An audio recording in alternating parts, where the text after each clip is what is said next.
95회 전산세무이익은 마지막 문제입니다. 원천징수이고요. 95회 같은 경우 원천징수 부분에 특이점은 없었던 것 같습니다. 네. 대체적으로 문제가 조금 쉬웠던 것 같아요. 전반적으로 이론도 그렇고 전산 실무도 그렇고. 그러면 저희 5번째 원천징수 쪽 들어갈게요. 배점은 15점입니다. 그리고 문제는 2문제가 출제가 됐고요. 첫 번째 문제는 급여자료 입력 문제예요. 그래서 급여자료 입력과 원천징수 이행상황 신고서를 작성하는 문제. 최근 들어서 급여자료 입력 문제가 나오면 원천징수 이행상황 신고서 문제가 항상 세트처럼 출제가 되고 있는 실정이에요. 그래서 반드시 2가지 작성하는 부분에 유의사항 꼭 가져가시면 될 것 같고요. 급여자료 입력은 근로소득의 과세소득과 비과세소득만 구분할 수 있으시면 되죠. 그리고 2번째 문제는 연말정산 자료 문제가 당연히 나왔겠죠. 그래서 연말정산과 관련된 부분 해달라고 되어 있고요. 그리고 최근 들어서 이제 특이점이 뭐냐면 연말정산 추가 자료 입력 문제를 낼 때 부양가족 수정 문제가 지속적으로 나오고 있다는 거예요. 기존엔 부양가족 수정 문제를 잘 안 냈었어요. 그냥 연말정산 자료 문제를 내면 그냥 연말정산과 관련돼서 이러이러한 지출들이 있으니 우리 소득공제와 세액공제 부분에 맞는 거 넣어달라 이런 문제가 주로였었거든요. 그런데 지금 부양가족 수정 문제가 계속 나오고 있다는 거. 결론적으로 연말정산 문제 내면서 사원 등록에 있는 부양가족이나 또는 연말정산 추가 자료 입력에 있는 부양가족 부분을 재검토하는 문제를 내고 있다는 거죠. 네, 그게 사실상 업무상으로는 맞아요. 근데 이게 이제 패턴에 계속 들어오네요. 과거엔 이거를 세무 1급에서만 냈었거든요. 근데 지금은 그렇지 않다는 거죠. 그래서 2가지 모두 정리를 좀 하셔야 될 것 같고요. 그러면 저희 첫 번째 문제부터 들어가 보도록 하겠습니다. 다음 자료를 이용하여 당사의 생산직 근로자인, 여러분 생산직 글씨가 있어요. 생산직. 자, 이희만 씨, 4번은 101번입니다. 그래서 생산직 근로자 이희만 씨 4번 101번에 5월분 급여자료 입력과 원천징수 이행상황 신고서를 작성하시오. 자, 5월분이라고 했으니까 이걸 다른 말로 얘기하면 귀속은 5월이다 이렇게 되는 거죠. 그래서 귀속은 5월. 그럼 이제 우리는 5월달 귀속분에 대해서 언제 지급했느냐? 지급이 필요하죠.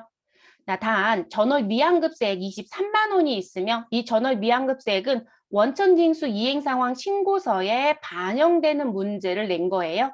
그래서 우리 전월에 환급액이 발생했었는데 그거 환급 신청 안 하고 나 이번 달로 끌고 왔어. 그러니까 이번 달에 내야 되는 세금이랑 무엇 하겠다. 전월 미환급세액이랑 상계하겠다라는 표현으로 내는 부분이 이런 글씨입니다. 그래서 23만 원이 있고요. 급여 지급일은 매월 말일이라고 얘기를 합니다. 항상 확인합니다. 2020년도 출제된 문제 중에 이상을 말씀을 드린다면 5월 귀속분에 대해서 5월에 지급하지 않고요. 6월에 지급하는 문제를 낸 적이 있어요. 그런데 그때도 합격률이 별로 안 좋았어요. 왜 안 좋았냐면 5월 귀속분에 대해서 지금처럼 대부분 말일에 주는 회사를 많이 내요. 그럼 귀속도 몇 월이고요. 5월이고요. 그리고 무엇에 대한 부분, 지급도 몇 월이 된다. 5월이 되거든요. 그러면 지금 귀속과 지급이 같았던 상황이잖아요. 근데 다를 수도 있다는 거죠. 이게 원천징수 이행상황 신고서를 작성할 때 귀속의 기간과 우리 지급의 기간을 입력하는 자리가 있죠. 그 부분에 영향을 주거든요. 그걸 정확하게 가져가실 것. 그래서 지급은 매월 말일. 그러면 우리 며칠이라고 써놓으시면 될까요? 5월 31일이다. 이렇게 써놓고 시작하시면 되겠죠. 자, 수당 등록과 공제 항목은 불러온 자료는 무시하고 아래의 자료에 따라서 입력하며 사용하는 수당 이외의 항목은 무엇으로 바꿔달라? 부로 체크하기로 한다. 라고 얘기하네요. 부로 바꿔달라. 자, 원천징수 이행상황 신고서는 매월 작성하며 우리 1년에 12번 신고를 하는 사람이다. 왜냐면 6개월에 한 번씩 신고하는 회사도 있었죠, 여러분. 그걸 반기 신고자라고 한다고 했어요. 자, 이 희만 씨의 급여 내용만 반영해 주시고 다른 사람이 조회가 된다 하더라도 다른 사람 건 하지 말고 이 사람 것만 해줘 라는 얘기입니다. 그래서 반영하시고 환급 신청은 하지 않기로 한대요. 자, 내야 되는 세금이 지금 17,180원이거든요. 소득세가 보이잖아요. 그런데 돌려받을 세금은 23만 원이에요. 그럼 2개의 세금을 상계 정리한더라도 우리는 또 환급세액이 남는 거죠. 무엇하겠다. 그거 2월 해줘라고 얘기하는 거죠. 왜냐면 환급 신청 안 한다고 했으니까 우리는 지금 전월 미환급세액으로 나와져 있는 이 부분은 그대로 다음 달로 무엇하겠다. 2월 하겠다라는 얘기가 되는 거예요. 그 얘기고요. 기본급, 식대, 자가운전보조금, 야간근로수당 있고요. 그리고 우리 무슨 부분 공제 항목들 나와져 있습니다. 자, 식대는 당 회사는 현물 식사를 별도로 제공하고 있대요. 여러분 식대 같은 경우는요. 현물로 제공되고 있는 게 있다라고 하시면 요게 비과세죠. 그렇죠? 즉에서 현물 식사가 요게 비과세가 됩니다. 그러면 요게 비과세가 되기 때문에 지금 급여에서 주는 우리 이 식대 부분 현물로 제공하고 있고 그리고 지금 저희는 급여에 금전 제공이 또 있다는 거잖아요. 그러면 금전으로 제공하는 식대, 금전 제공 식대는 무엇이 된다? 이거는 과세가 되는 거예요. 과세. 이렇게 가져가셔야 되겠죠. 그래서 우리가 식대가 나올 땐 항상 조심할 게 뭐다? 회사가 밥을 사주느냐. 이걸 보시라고 했었죠. 회사가 밥 사준대요. 그리고 돈도 10만 원 준다는 거죠. 그러면 이 식대는 과세가 됩니다. 과세. 두 번째, 자가운전보조금. 자, 당사는 본인 명의 차량을 업무 목적으로 사용한 직원에게만 자, 반드시 본인 명의 차량이어야 되죠. 그리고 업무에 사용해야 되죠. 그래서 업무에 사용했답니다.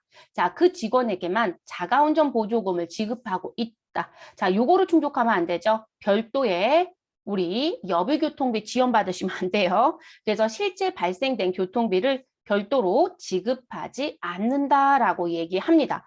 그러면 교통비를 지급하고 있지 않으니까 우리 급여에 포함해서 받는 자가운전 보조금은 과세이다, 비과세이다. 이 부분은 비과세가 되는 거죠. 자, 야간 근로수당 올해 들어 5월부터 업무 시간 외에 추가로 근무를 하는 경우 야근 수당을 지급하고 있고 생산직 근로자가 받는 시간 외 근무 수당으로서 비과세 요건을 충족하고 있다. 아예 여러분 비과세 요건 충족하고 있다고 했어요. 그러면 고민할 필요 없는 거죠. 그래서 우리가 일반적으로 생산직 등 종업원에게 지급하는 시간의 근무수당 비과세는 일단 생산직 등에 해당이 되어야 하고 우리 전년도 총급여 수준도 확인해야 되죠. 총급여 수준이 요건이 충족이 되고 그리고 월 정기적 급여 요건이 충족됐을 때만 연간 한도 일정 금액까지 비과세가 되는 거죠. 그런데 그 요건 모두 다 충족했다고 줬으니까요. 우리 야간 근로수당은 비과세라고 표시해 주시면 되겠습니다. 자, 이 문제가 조금 더 변형이 돼서 나오면 생산직 근로자 이임한 씨에 대해서 사원 등록의 요건을 무엇해달라? 수정해달라고 나올 수 있어요. 그러면 지금 문제는 아니에요, 여러분. 지금 문제는 아니고요. 그런 문제가 출제가 되면 사원 등록에 들어가셔서 누굴 선택하시고 이희만 씨를 선택하시고 그리고 어느 부분 여기 10번 자리를 바꿔달라는 얘기니까 꼭 확인하실 것. 그래서 지금 현재 이희만 씨는 생산직 근로자이다 아니다? 이다. 그리고 직전 연도 총급여 수준이 있다겠죠? 그게 연장근로 비과세이죠. 근데 해당이 된대요. 그래서 직전 연도 총급여 3천만 원 이하 조건 여기 봤더니 여러분 전년도 총급여가 2천만 원이에요. 그러면 3천만 원 이하 조건 맞죠? 그래서 여기를 수정하라는 문제가 나올 수도 있어요. 지금 문제는 요건 다 충족해놨네요. 그래서 그런 수정 문제 나오면 10번 라인 쪽을 꼭 재검토하셔라. 우리 종료하겠습니다. 급여자료 입력이라고 하는 메뉴 들어가 주세요. 자, 그리고 들어가셔서 저희는 수당 공제 등록부터 먼저 하겠습니다. 상단에 수당 공제라고 하는 버튼 눌러주시면 되시고 자, 그리고 우리 기본급은 나와져 있죠. 당연히 과세고요. 자, 상여는 없어요, 여러분. 사용 안 할 건 사용 여부 자리를 무엇으로 해달라? 아까 부로 해달라고 했어요. 그럼 부로 바꿔주시면 되죠. 자, 직책수당 해당 사항 없습니다. 부로 가시면 되고 월차 수당도 해당 사항 없어요. 부로 갑니다. 자, 식대는 비과세 요건을 충족했나요? 안 했나요? 못했어요, 여러분. 그럼 식대는 지금 비과세로 등록되어 있는 건 부로 바꿔주셔야 되겠죠. 자가운전 보조금 비과세 요건 충족했죠? 그대로 두시면 되겠습니다. 자, 야간 근로수당 우리 수당량 똑같죠, 여러분? 네, 이것도 비과세 요건 충족했어요. 그럼 그대로 두시면 되죠. 그럼 누구만 추가 등록해 주시면 돼요. 우리 기본급 있고요. 자가운전 보조금 등록된 거 사용하시면 되고 야간 근로수당도 사용하시면 되죠. 우린 식대만 추가 등록합니다. 그럼 과세 구분에 가셔서 1번 과세라고 바꿔주시면 되시고 수당명에 가셔서 식대라고 넣어주시면 되겠습니다. 자, 유형은 급여로 그대로 두시면 되시고요. 월정액자리는 정기로 그대로 두시고 사용은 여로 가시면 되겠습니다. 아, 나는 기본급 다음에 이 식대가 들어오게끔 하고 싶다라고 하시면 무엇 하시라? 이 방향키로 이동하셔도 된다라고 말씀드렸죠. 근데 여러분 시험 보실 때 시간도 부족하다라고 하면 이거 하실 이유가 있어요? 없어요? 없어요, 여러분. 근데 그거 채점하지 않습니다. 그래서 우리가 시험지에 나와져 있는 부분에 순서대로 배열되어 있지 않아도 괜찮아요. 금액만 틀리지 않으시면 됩니다.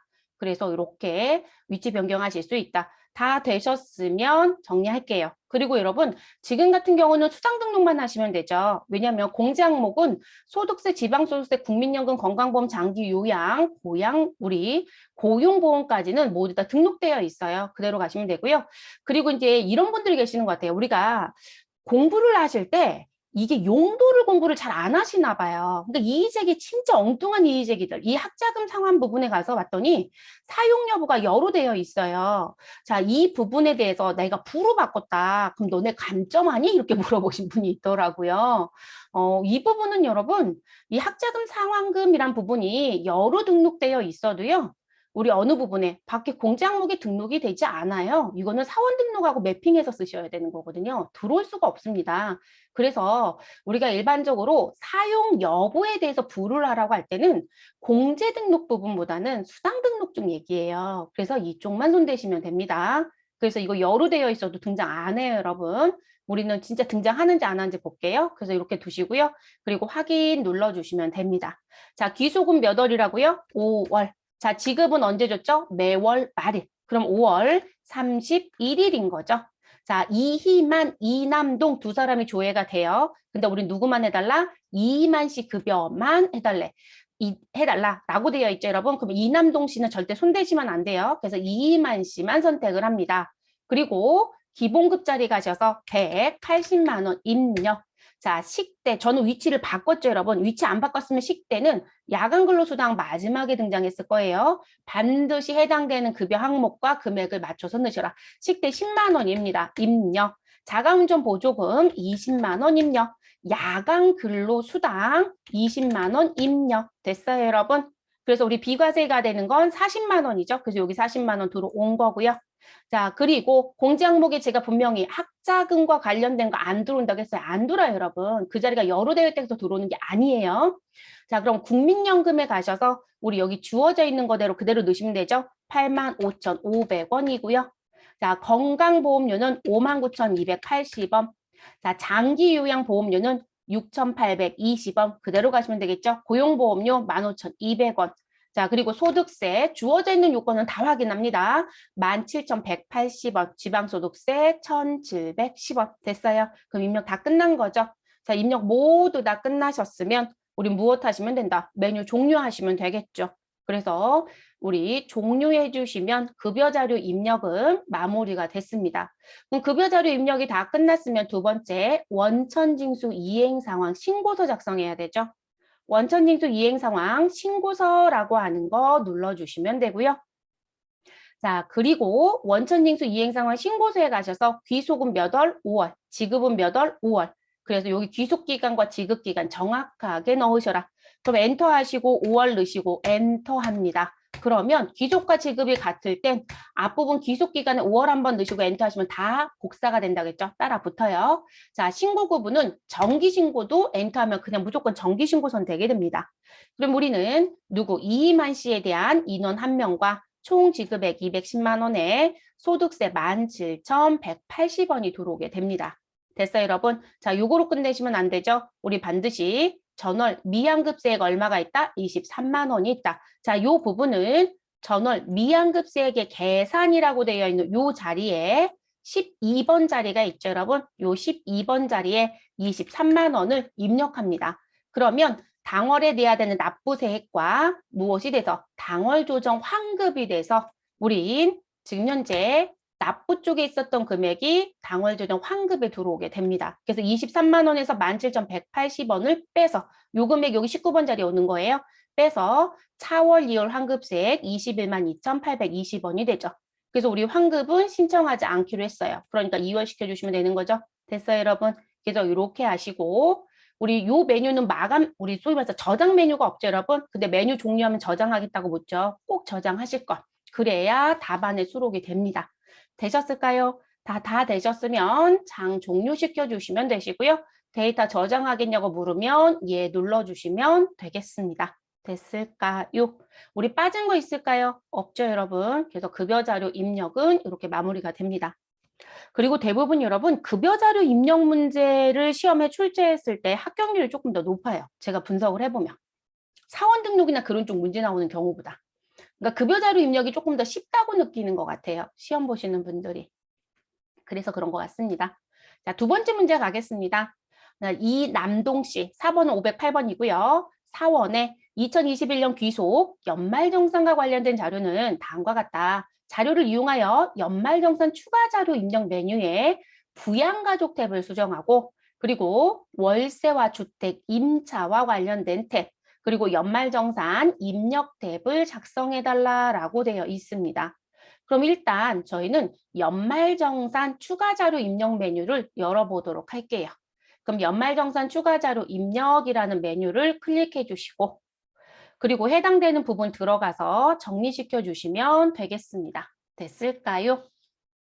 자, 4번 자리 가셔서 여러분 지금 사원의 코드 번호는 508번이에요. 그럼 이 자리에서 508이라고 입력을 하시면 이남동 씨가 들어오죠. 또는 뭐 전체 사원 부르게 하셔도 되고 코드도 F2번 눌러서 정리시켜 주셔도 되고요. 편하신 대로 합니다. 그럼 여기까지 되셨을까요?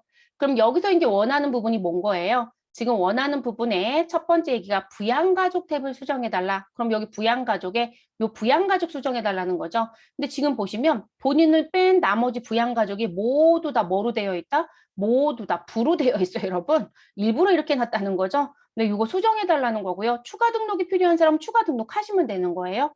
그래서 요거 해달라는 거고 월세 요건 준 거 있으니까 월세 정리해 주시고 연말정산 입력 탭에 가서 연말정산 나머지 자료 정리해달라 이 얘기가 되겠네요.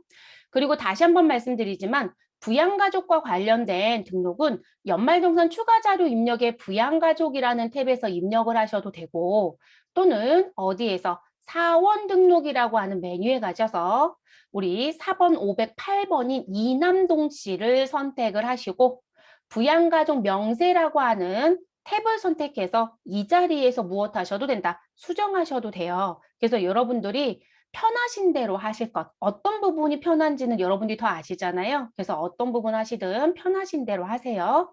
자, 저는 시험지에 주어져 있는 요건대로 한번 해볼게요. 네, 부양가족 탭에서 해보도록 할게요.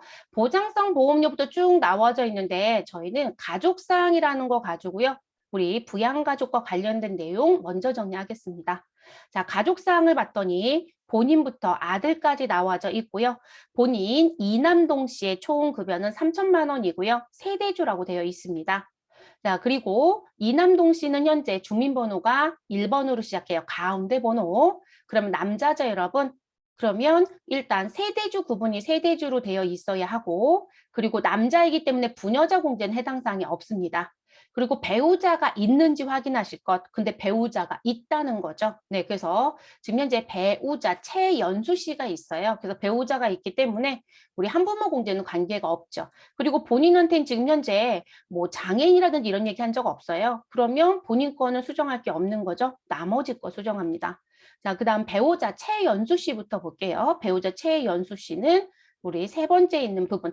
그리고 여러분 연말정산 관계는요. 이 자리에 커서를 두시고 코드덤 F2번 누르시면 연말정산 관계가 보여요. 그러니까 대부분 이게 프로그램이 익숙치 않은 분들은 제가 왜 자꾸 사원 등록을 권해드리냐면 사원 등록은 사원 등록의 부양가족 탭에 가면 부양가족 명세 탭에 가면 이 연말정산 관계가 아래 창에 아예 기본 메뉴로 그냥 떠 있잖아요. 그러니까 번호만 보고도 다 확인이 되는데 이렇게 숫자로만 보이면 3번이 배우자인지 아니면 지금 현재 존속인지 비속인지 이걸 기억하지 못한단 말이죠. 그런 게 조금 불편해요. 네, 그래서 코드돔 F2번 누르시면 다 보인다는 거. 그래서 필요할 땐 이렇게 눌러놓고 보세요. 그러셔도 됩니다.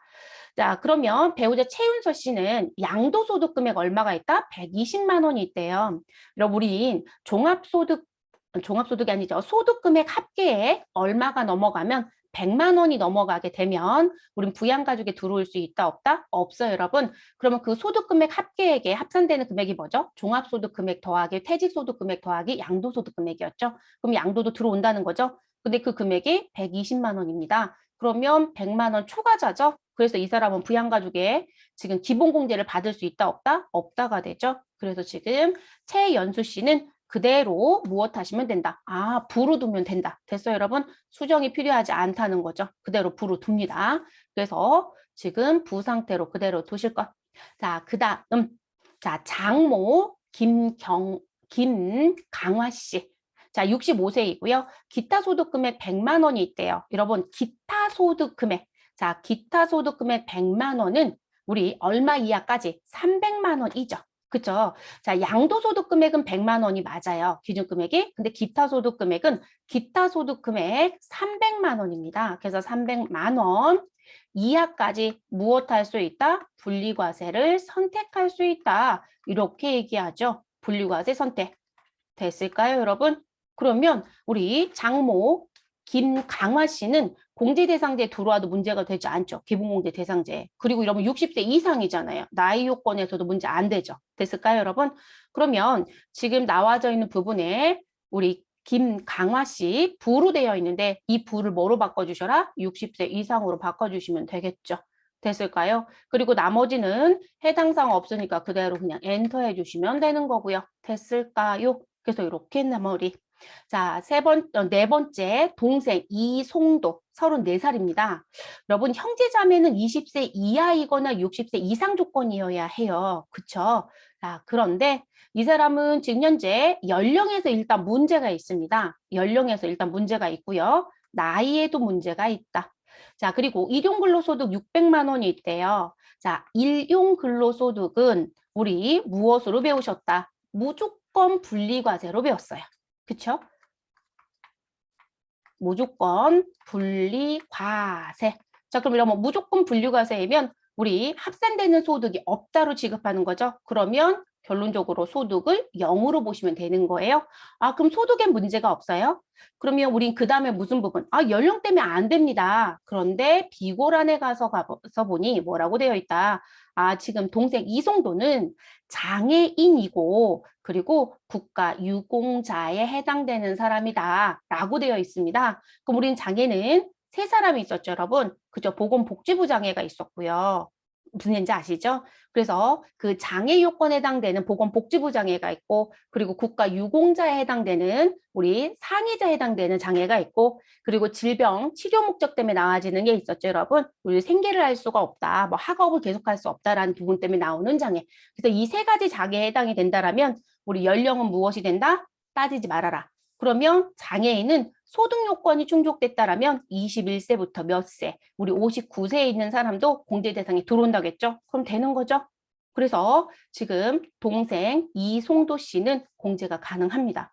그러면 우리 동생 이송도를 선택을 해주시고요. 이송도가 가장 마지막이겠네요, 여러분. 그럼 이송도를 선택을 해주시고요. 자, 지금 34살 부로 되어 있는 거 뭐로 바꿔주시면 된다? 우리 장애인으로 바꿔주시면 되겠죠. 됐을까요, 여러분? 여긴 장애인의 코드가 맞습니다. 네, 여긴 20세 이하 60세 이상 선택 못해요, 여러분. 그리고 장애인 자리 가시면 1번이 아니에요, 여러분. 보건복지부라고 하는 장애인복지법은 1번. 근데 우린 분명히 국가유공 상해자예요. 그러면 국가유공자 등이라고 하는 2번으로 바꿔주셔야 합니다. 그래서 장애인 코드는 2번으로 변경. 됐을까요? 그러면 이 부분도 마무리가 됐습니다. 자, 그 다음 딸과 아들에 대한 부분. 자, 이중과 이미도가 있는데 소득이 없습니다라고 되어 있네요.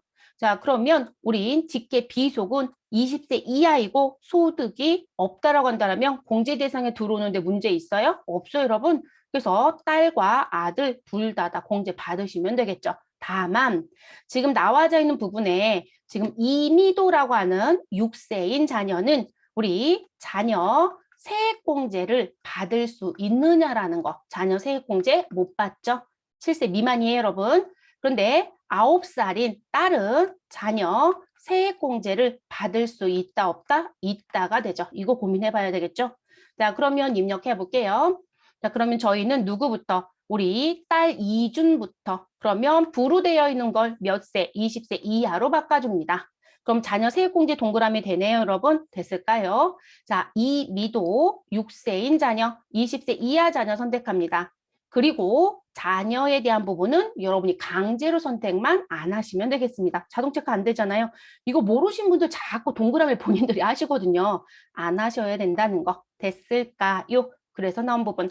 그리고 하단에요. 다른 조건이 있어서 좀 볼게요. 자, 근로자 본인의 세부담이 최소화되도록 하고 그러면 결론적으로 무슨 얘기다? 내가 공제받을 수 있는 사람은 최대한 내 쪽으로 다 공제받게끔 해줘 라는 얘기입니다. 그리고 언급된 가족들은 모두 동거를 하고 있으며 생계를 같이 한대요. 그쵸? 같은 집에 살고 생계를 같이 한다는 요건이 있어야 부양가족에 들어올 수 있는 거니까요.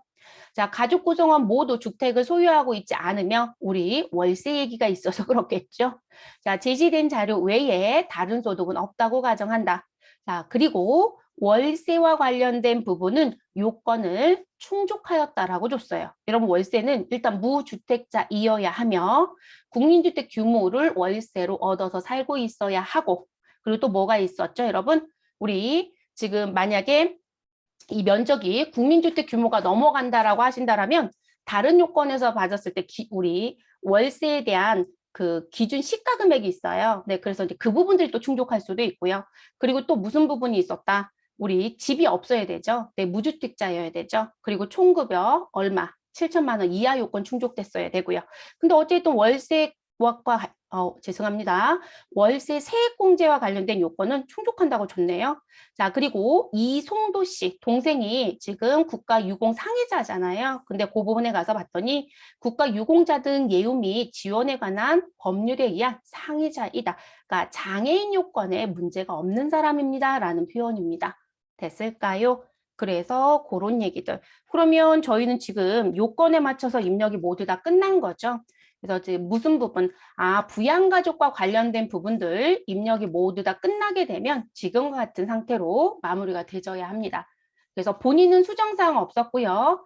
그런데 우리 장모는 부에서 60세 이상자로 바꿔주시면 되는 거고 그리고 배우자는 소득금액 때문에 공제 대상에 기본 공제 대상에 못 들어오는 것이고 그리고 자녀는 전혀 문제 없이 다 들어와라. 다만 우리 딸은 자녀 세액공제 대상자도 맞다. 그리고 우리 동생은 지금 장애에 해당되는 부분이기 때문에 연령 요건은 그대로 충족으로 본다. 그리고 장애인 코드는 몇 번? 2번으로 들어가야 된다는 거. 됐을까요? 그래서 이렇게 정리해 주시면 되겠습니다. 그럼 부양가족 마무리가 됐으면요. 요거 요건 그대로 두시고 우리는 보장성 보험부터 시작해서 나와져 있는 거 하나씩 정리를 좀 해보도록 하겠습니다. 됐을까요? 그러면 내용 정리해 볼게요.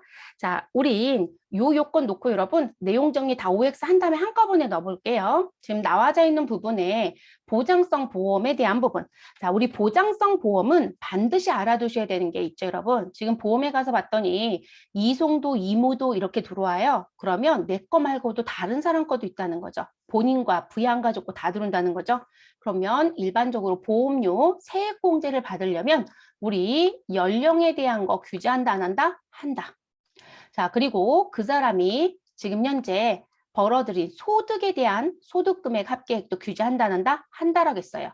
그럼 이 두 가지 요건이 모두 다 충족된 사람만 들어야 되죠. 그러면 지금 기본공제 대상자가 부로 되어 있는 최연수의 보험료는 공제 대상에 못 들어와요. 근데 다행히도 이송도와 이미도 거만 있네요. 자, 이송도는 지금 현재 형제자매죠, 여러분. 그리고 장애를 가지고 있어요. 근데 장애인 전용 보장성 보험료가 있대요. 그럼 공제 대상에 들어올 수 있다, 없다? 있다. 그래서 우리는 장애인으로 넣어주시면 되겠고요. 그리고 이미도. 여러분 이미도는 자녀죠. 네, 자녀 보험료 60만 원 있대요. 이것도 공제받는데 문제 있다, 없다? 없어요. 그죠? 그럼 이 부분도 입력을 합니다. 됐을까요? 그러면 그 부분 입력해 주시면 되고요. 그래서 두 가지 요건 모두 다 충족했다 얘기가 되는 거죠. 그래서 아래쪽 이미도에 있는 건 일반 보장성에 들어가야 돼요, 여러분. 요건 일반 보장성. 그래서 이렇게 써놓고 갈게요. 그래서 두 가지 모두 다 동그라미로 표시하고 갑니다. 자, 교육비. 여러분 교육비는요. 연령은 규제하나요? 안 하죠. 연령에 대한 건 규제하지 않습니다. 그런데 소득에 대한 건 무엇하겠다? 규제를 하죠. 자, 김강화 씨. 어머니죠, 여러분. 네, 어머니의 평생 교육시설 교육비. 자, 여러분, 우리 누구의 교육비는 안 된다고 했어요? 직계, 존속은 제외죠. 그래서 직계 존속의 교육비가 교육비로 인정되는 경우는 어떤 경우만 들어올 수 있다? 장애인 특수교육비. 근데 어머니는 장애인 특수교육비하고는 관계가 없어요. 그죠? 장모. 그래서 장모님은 관계가 없는 사람이죠. 그러면 김광아 씨 건 무엇 하셔라? X 또는 아예 둘을 그어버리셔도 되죠. 당신은 들어가면 안 됩니다. 자, 이준 초등학교 현장 체험학습비. 여러분, 현장 체험학습비 인정된다, 안 된다? 된다. 그런데 이건 교복 구입비나 안경 구입비처럼 일정한 한도가 있었죠, 여러분. 그래서 80만 원을 그대로 교육비로 인정받는 게 아니라 우린 받을 수 있는 교육비 금액은 얼마이다? 30만 원이다. 요게 이제 우리가 갖고 가야 되는 키워드. 그러면 이중권 들어가도 되죠. 자, 이미도 유치원 급식비 들어갈 수 있느냐 이 얘기입니다. 여러분 이거 들어가는데 문제 돼요? 아니요, 문제 되지 않습니다. 그래서 동그라미 해주시면 되죠. 우리 일반적으로 급식비 교육비로 인정하잖아요, 여러분. 네, 그렇기 때문에 문제되지 않습니다. 뭐 다른 사항은 없네요. 자, 의료비로 갑니다. 의료비는요, 본인이 지출만 했으면 되는 거죠. 그래서 지금 의료비는 연령에 대한 부분도 규제하지 않겠다. 그리고 소득에 대한 것도 규제하지 않겠다. 다만 소득이 있는 사람에 대한 의료비는 본인이 지출만 했으면 된다. 이렇게 얘기하죠. 자, 최연수 배우자입니다. 배우자의 질병치료비 공제된다고요. 동그라미. 다만 이 부분은 일반 의료비가 되기 때문에 프로그램생 입력하는 위치를 얘기하면 그 밖의 의료비에 넣어주셔야 되겠죠. 자, 요게 들어가야 되고요. 김강화 씨에 대한 의료기기 구입비입니다. 그리고 의료기기 구입비는요, 의사 처방에 의해서 대부분 구입하는 경우들이기 때문에 문제가 없어요. 다만 이게 의료비로 집계가 안 되면 그 의료기기 구입한 데 가셔서 무엇 하셔야 된다? 서류를 받아오셔야 되겠죠. 자, 요것도 인정이 됩니다. 그런데 여기서 조심하실 건, 자, 의사 처방에 따른 의료기기 구입을 했어요. 근데 이 장모님, 김강화 씨의 연령이 몇 세이다? 65세예요, 여러분. 자, 의료비는 65세 이상 의료비, 본인의 의료비, 장애인 의료비 이런 거 관리하셔야 되죠. 그래서 이분은 65세에 들어가야 됩니다. 이거 입력 위치가 잘못되면 안 돼요. 한도 금액대 다 다르잖아요. 그래서 65세 이상 의료비에 들어갑니다. 이렇게만 쓸게요. 자, 이송도 건강증진용 의약품 구입이 있대요. 여러분, 건강증진은 의료비로 인정한다, 안 한다? 안 하죠, 여러분. 그래서 이 부분은 X입니다. 그래서 그대로 밑줄.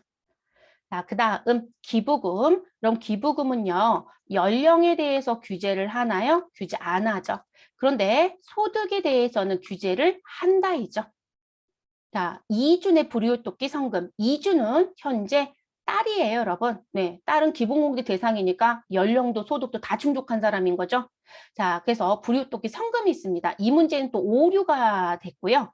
그리고 출제자의 의도는 뭔지는 알겠어요. 그런데 단서를 잘못 준 것 같아요. 우리가 이제 이 불이웃돕기 성금이요. 위쪽에 쓸게요, 여러분. 우리가 불이웃돕기 성금은 불우, 이웃을 돕는다라고 하면 이 불우토끼 성금은 기본적으로 무슨 기부금으로 많이들 본다. 지정기부금으로 많이 보는 건 맞아요. 출자자의 의도는 지정기부금으로 내고 싶었던 것 같아요. 지정기부금. 그런데 문제가 있어요, 여러분. 우리 왜 사랑의 열매라고 제가 얘기했던 거 기억하실까요? 본 수업할 때. 우리 이제 그 뭐 세이브 더 칠드런도 있고요. 그리고 월드비전도 있고, 그리고 우리 사랑의 열매라고 해서 나와져 있는 그런 단체에 기부하는 부분들. 근데 이게 재밌는 게 뭐냐면 제가 말하는 사랑의 열매라는 게 우리가 일명 쉽게 부르려고 여기 빨간색 달아놓은 걸 사랑의 열매라고 많이 부르고 있잖아요. 걔네들이 노고를 그렇게 부르고 있고요. 근데 그 단체는 불우토끼 성금도 받아요. 근데 그 단체는 법에서 정해져 있을 때 지정기부금 단체가 아니에요. 그 단체는 법정기부금 단체예요. 그럼 제가 그 단체에 불우토끼 성금으로 기부를 했다. 그러면 국세청에 집계가 된다. 그런 단체들은 국세청에 100%다 집계가 됩니다. 그러면 국세청에 집계가 될 때요. 지정기부금으로 집계가 될까요? 불우토끼 성금에 대한 부분이지만 법정기부금으로 집계가 될까요? 법정으로 집계가 됩니다. 이해되셨어요? 그러면 그냥 불효토끼 성금 그럼 도대체 얘를 뭐로 넣어야 되느냐라는 논란이 되죠. 근데 이제 이거를 그냥 맹목적으로 글씨만 땄던 분들은 대체적으로 불효토끼 성금 그러면 일반적인 개인들이 내는 불효토끼 성금 대부분 지정단체가 많기는 해요. 근데 지정기부금을 내고 싶었던 것 같아요. 출제자의 의도는. 근데 이의 제기를 한 거죠. 저처럼. 아니 불효토끼라고 하는 건 결연기관을 통해서 나가는 것만 지금 국가적으로 인정하고 있는데 법에서 인정하고 있는데 결연기관의 성격이 뭐냐에 따라서 법정이 될 수도 있고 지정이 될 수도 있는데 이게 왜 답이 지정입니까? 라고 이의제기를 했던 거죠. 근데 이게 시험 볼 때 손 들고 물어봤던 분은 없었던 것 같아요. 그러면 시험 볼 때 대부분 얘기를 해요. 아 이게 논란이 되는 게 문제에 오류가 있는지 보거든요. 근데 그때는 이의제기를 아무도 안 했던 것 같고요. 답안이 공지가 된 다음에 법정으로 넣으셨던 분들이 이의제기를 했던 것 같습니다. 그래서 불효토끼 성금은 현재 어딘가를 통해서 나가는 것, 그게 결연이라는 부분이거든요. 그래서 결연에 기관이 명시가 돼야 돼요. 근데 그 결연 기관이 지정의 단체도 있을 수 있고 무슨 단체도 있을 수 있다. 법정의 단체도 있을 수 있다. 그래서 어느 쪽으로 입력을 하든 하자는 없어요. 그래서 이게 확정 답안이 나오고 나서 무슨 부분? 이 부분은 지정기부금으로 답안 공지가 됐고요. 그런데 거기에 단서를 붙였어요. 무슨 뭐 법정기부금으로 입력한 것도 맞았으면 하겠다. 참 재밌죠. 네. 여기를 바꿔주는 게 더 낫지 않았을까 싶은데 그래서 지정으로 넣든 법정으로 넣든 시험에서는 일단 다 맞았음 처리를 했습니다. 취지는 지정으로 내고 싶었나 봐요. 출제자는. 근데 2주는 일단 공제 대상에 들어오는 사람은 맞아요, 여러분. 동그라미 하고 갈게요. 저희는 1차 답안으로 본인들이 주장했던 거대로 넣어줄게요, 여러분. 지정으로. 근데 다시 한번 말씀드리지만 결연기관의 성격이 무엇이냐에 따라서 불효토끼 성금은 지정이 될 수도 있고 법정이 될 수도 있어요. 네, 이거는 알아두셔야 되는 부분들의 내용입니다. 그래서 요즘엔 이렇게 불효토끼 성금이라는 표현을 그냥 쓰지 않아요. 이건 문제가 될 소지가 좀 있습니다. 자, 그 다음 신용카드 등 사용에 대한 부분. 자, 여러분 신용카드 등 사용에 대한 부분은 우리가 연령을 놓고 봤을 때 규제한다 안 한다? 하지 않죠. 근데 소득에 대한 부분은 규제를 하나요 안 하나요? 하죠 여러분. 자, 이남동 씨 본인이네요 여러분. 본인의 신용카드 사용. 전통시장이나 대중교통이나 도서 등의 사용은 없답니다. 그러면 이 부분은 신용카드 부분에 그대로 전부 다 입력해 주시면 되는 거죠. 자, 최연수 이런 배우자입니다. 자, 배우자는요. 연령은 문제가 없어요. 배우자는 연령 규제 안 하잖아요. 근데 소득에 문제가 있어서 최연수 씨 부르된 거 아닌가요? 아, 그러면 최연수 씨의 신용카드 사용액은 공제 대상에 들어올 수 있다 없다? 없어요. 네, 못 들어옵니다. 연령과 소득 반드시 확인하셔야 되겠죠. 그래서 이 부분은 밑줄 그어주시면 되겠습니다. 자, 월세는 아무것도 고민 안 해도 되죠. 왜냐하면 하단에 뭐라고 되어 있다. 우리 요건을 모두 다 무엇한 것으로 봐달라? 충족한 것으로 봐달라? 라고 얘기했어요. 무주택자의 세대주이며 총급여는 어차피 위에 있었죠, 여러분. 3천. 뭐 다 충족했대요. 그럼 그대로 넣어주시면 되는 거죠. 그래서 지금 나와져 있는 부분. 제가 아까 말씀드렸죠, 여러분. 제가 무슨 말씀? 기준주가 기준이 있다라고 했었잖아요. 그러니까 면적이 85평방미터가 넘어가는데 이게 어떻게 요건 충족이에요? 라고 따질 수 있지만 유형에 가서 봤더니 다세대 주택의 기준시가 2억이란 기준이 있잖아요. 그래서 기준시가 기준이 있었습니다. 그러면 국민주택 규모가 없어진다고 그랬잖아요. 그러니까 지금 면적에서는 문제가 될지 모르지만 기준시가 부분에서는 충족 요건입니다. 그래서 우리 월세 부분을 넣어도 되는 거예요. 그리고 이런 때는 의심하지 마세요. 시험 문제를 낼 때 요건이 충족되어 있다라고 하시게 되면 그 부분은 모두 다 맞춰서 준 거거든요. 그래서 우리가 기준시가가 아마 4억 기준일 거예요. 그 부분 요건이 충족돼서 낸 문제예요. 근데 아무도 의심 안 하셨을 것 같기는 하지만 그래도. 자, 그리고 2021년도 지급했던 금액은 얼마라고 되어 있다? 100만 원. 월세가 되게 조금이네요, 여러분. 네. 그래서 월세까지 입력을 해주시면 됩니다. 그럼 여러분 동그라미 된 것 중에요. 우리 순차적으로 입력을 할 건데 지금 넣어주실 때 누구부터 넣어주셔야 돼요? 월세. 그러면 월세 주택 임차부터 들어갈게요. 그리고 월세 세액공제라고 하는 자리가 있죠, 여러분. 그럼 이 자리 가셔서 임대인이 서장미 씨네요. 그럼 오타만 내지 마시고요. 서장미라고 넣어주시면 되시고 주민등록번호 또는 사업자 번호 주시면 그 요건대로 63-12-18-2345-678이라고 넣어주시고요. 자, 유형은 하단에 가면 글씨 보이죠, 여러분? 다세대주택 3번이네요, 여러분. 그럼 유형은 3번 넣어주시면 됩니다. 자, 계약의 면적은 106 평방미터 넣어주시고요. 임대차 계약서상 주소를 넣어줘야 되는데 소재지 써 있죠? 서울특별시라고 해서 나와져 있는 부분. 그래서 서울특별시 영등 도구 영신로이네요. 영신로 11 길 3입니다. 계약서상 임대차 계약기간은 2021년도 11월 1일부터 2022년도 10월 31일까지이고요. 연간 월세, 2021년도 지급한 월세는 100만 원이라고 했으니까 100만 원 넣어주시면 되겠습니다. 그래서 요거 100만 원 넣고 나면 우리 여기 공제 대상 금액 100만 원 들어오고요. 세액 공제 금액이 정리가 됩니다. 됐을까요? 그럼 이렇게 입력한 월세는 연말정산 입력이라고 하는 부분에 가게 되면 우리 어디에 월세 쪽에 자료가 들어오죠, 여러분. 그래서 우리 월세 부분은 세액공제 여러분. 그래서 맨 하단 쪽으로 스크롤 내려주시면 여기 69번 월세액 자리에 금액이 들어온 거 확인이 가능합니다. 됐을까요? 그래서 이렇게 정리하시면 되는 부분. 그러면 저희 누군 끝났어요? 아, 월세는 끝났구나. 그럼 저는 월세에 이렇게 색칠해 놓을게요.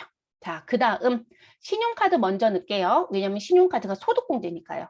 그러면 신용카드에 대한 소득공제는 화면 절반을 나눠서 왼쪽에 넣으시면 된다겠죠. 그럼 왼쪽에 신용카드 사용액에 대한 공제 부분 42번 자리입니다. 그래서 42번 더블 클릭해 주시면 우리 누가 들어올 것이다? 팝업 창이 들어올 것이다. 그럼 팝업 창이 들어오게 되면 요 자리에 넣어주시면 되죠. 근데 이러면 신용카드는 누구 거는 절대 못 들어간다겠어요? 배우자 거 절대 못 들어가요. 그래서 본인 것만 넣어주시면 되죠. 그래서 이남동 씨 본인 1950만 원을 가신용카드에 넣어주시면 되겠습니다. 1950만 원 입력하시고 엔터. 자, 여러분 신용카드 더 넣어야 될 거 있어요? 없어요. 네, 본인 것만 넣습니다. 다 끝났으면 확인 버튼 눌러주시면 되겠습니다. 그래서 신용카드 사용에 대한 것도 마무리됐습니다. 됐나요? 자, 보장성 보험료, 교육비, 의료비, 기부금은 모두 다 세액공제입니다. 그럼 오른쪽에 있는 부분. 그럼 오른쪽에 가셔서 보장성 보험부터 가겠습니다. 자, 보장성 보험 장애인 전용. 그럼 장애인란에 가셔서 얼마 넣어주셔라? 130만 원 그대로 입력. 자, 그리고 일반 보장성에 금액 얼마 넣어주셔라? 60만 원 입력.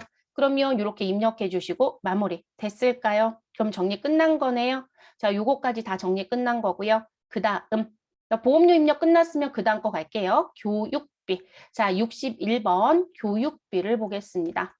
우리 교육비 먼저 줬으니까 교육비 먼저 볼게요. 계속 교육비 더블 클릭. 그럼 교육비 자리 가셔서 절대로 존속은 못 들어요, 여러분. 장애인 특수교육비가 아닌 이상 장애인 특수교육비에 해당되는 직계 존속을 낸 적이 있어요. 아주 드물지만. 그래서 특수교육비 아닌 이상 못 들어간다는 거. 자, 그러면 지금 나와져 있는 이주는 초등학교니까요. 초중고 자리에 가셔서 더블 클릭하시면 팝업 창이 들어오죠. 자, 첫 번째 아이난에 가셔서 30만 원만 입력합니다. 그리고 확인 버튼 눌러주실 것. 자, 그 다음 우리 취약 전 아동이죠, 여러분. 네, 이미도 취약 전 아동. 더블 클릭해 주시고요. 첫 번째 아이에 가셔서 얼마? 260만 원 입력하시고 엔터. 그리고 무슨 키? 확인 눌러주시면 됩니다. 그래서 교육비는 취약 전 아동과 그리고 누구에 대해서 우리 아이에 대한 거 두 사람 것만 들어가면 됩니다. 그래서 260과 우리 지금 현재 30만 원만 넣어주시면 되시는 거죠. 됐을까요, 여러분? 우리 그럼 교육비 다 넣은 거죠? 네, 그래서 확인 버튼 눌러줍니다. 그럼 교육비 입력 끝났으니까 저는 색칠할게요. 그 다음 의료비. 자, 의료비 61번 더블 클릭해 주시면 되시고요. 그리고 들어가셔서 우리 동그라미 했던 부분, 여러분 최연수, 배우자는 그 밖에 의료비라고 했어요. 그럼 그 밖에 공제 대상자 자리에 가셔서 얼마 넣어주시면 되시나요? 우리 60만 원 넣어주시면 되겠죠. 그래서 60만 원 입력합니다. 됐을까요? 자, 그리고 김광아 씨, 장모는 65세였어요. 그러면 여기 65세 장애인 건강보험 산정 특례자라는 칸이 있죠, 여러분. 이 자리에 금액을 넣습니다. 얼마요? 275만 원. 275만 원 입력. 그래서 이런 문제가 나오면 실수하시는 게 뭐냐면 요건에 해당되는 난이 아닌 자리에 넣을 때가 있어요. 반드시 확인하실 것. 그리고 요 문제 나올 때 장애인 해당되는 부분이 나올 때가 있어요. 우리 지금 장애인이 있거든요. 그죠? 형제자매. 만약에 형제자매에 의료비가 있었다. 그러면 여기다 장애라고 얘기 안 해요. 그냥 질병치료비라고 주겠죠? 그럼 반드시 어디에 넣어주셔야 될까요? 장애인 자리에 넣어주셔야 해요. 그런 거 실수하지 말아주실 것. 그래서 이렇게 넣어주시고 확인해 주시면 되겠습니다. 그럼 빠진 거 있나요? 의료비? 두 사람 거 다 들어갔죠? 네, 다 됐으니까 의료비도 다 넣었다고 표시할게요. 자, 그 다음 기부금이 있었죠? 기부금은 63번 자리에서 더블 클릭하면 팝업창이 들어오죠, 여러분? 지정기부금으로 들어가든 법정기부금 들어가든 요건 불충족입니다. 그렇기 때문에 모르는 튼 다 맞았으면 하겠다. 됐을까요? 저희는 지정단체를 통해서 줬다라고 할게요. 그러면 우리 당의 연도에 대한 부분. 근데 종교단체가 아니니까 여러분 종교단체 외 당의 기부금. 그래서 우리가 지정기부금은요. 종교단체이면 종교단체 쪽에 넣어주시고 종교단체가 아닌 건 종교단체 외 당의 기부금 자리에 들어갑니다. 그래서 이 자리에 얼마 넣어주시면 되신다? 20만 원 넣어주시면 됩니다. 됐을까요? 그럼 기부금 정리 끝났죠? 만약에 이게 법정단체로 냈다 그러면 법정 당해기부금 자리에 넣어주시면 되는 거고요. 그럼 다 들어갔으면 확인 버튼 눌러줍니다. 그래서 이렇게 정리. 그럼 기부금도 입력이 끝났죠, 여러분? 그럼 지금 보험료부터 월세까지 모두 다 입력이 끝났습니다. 더 넣을 거 있을까요? 없어요. 그리고 지금 보시면 알겠지만 우리가 보험료 넣고 모든 상황이 종료가 돼버렸어요. 왜 그랬을까요? 지금 현재 이 사람이 벌어들인 소득 대비 쓴 돈이 너무 많은 거죠. 그래서 실질적으로 냈던 세금 모두 다 환급이 됩니다. 그래서 지금 뭐 실효세율이 아예 없죠, 여러분. 그래서 지금 이런 경우들은 여기 금액에 넣는 거, 여기 지금 공제금액이 들어와야 되는데 공제금액이 공란인 건 신경 쓰지 마세요. 답안에서 채점하는 건 우리 아까 더블 클릭해서 입력했던 금액 있죠. 그 금액만 가지고 채점을 해요. 그래서 공제금액이 얼마가 들어오든 안 들어오든 그거로 채점하는 게 아니라 지출액에 입력한 금액을 맞게 넣느냐라는 거로 채점을 합니다. 그래서 이렇게 넣어주시고 마무리하시면 되겠습니다.